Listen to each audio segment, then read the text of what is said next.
심각한 인구 소멸 위기에 지자체들이 인구 늘리기 정책에 매년 막대한 예산을 쏟고 있습니다.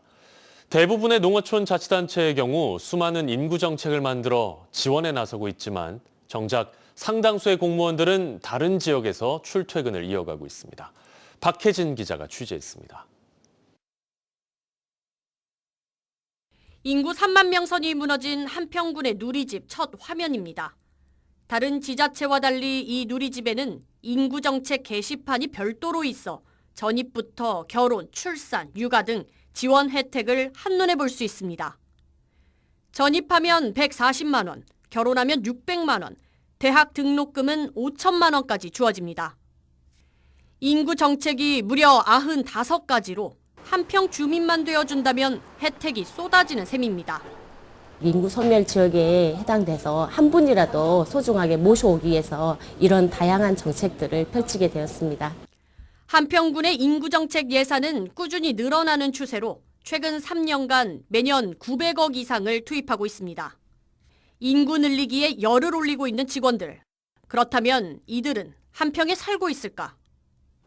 군청에 주차되어 있는 직원들의 차량입니다. 차량 전면부에는 광주에 소재한 아파트 차량 출입증이 쉽게 눈에 띕니다.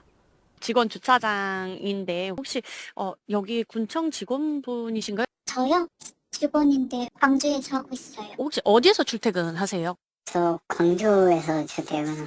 주중에 네네. 출퇴근은 어디에서 하시는 거예요? 저기 강산구에서 하고 있습니다. MBC 취재 결과 팀장급 이상 공무원 182명 가운데 64%인 117명이 광주 등 타 지역에 거주하는 것으로 파악됐습니다. 전체 직원을 포함할 경우 외지 거주 비율은 더 높을 것으로 예상되지만 한평군은 직원들의 거주 현황을 별도로 집계하거나 관리하지 않는다고 밝혔습니다. 굳이 저희들이 관리할 필요가 없잖아요. 인구 증가를 위해 매달 인구 변동 현황을 관리하면서도 정작 내부 공직자들의 거주 실태에 대해서는 손을 놓고 있는 셈입니다. 반면 무안군은 전체 공무원 24%가 외지에서 출퇴근하고 있는 것으로 집계하는 등 최소한 거주 현황은 파악하고 있습니다.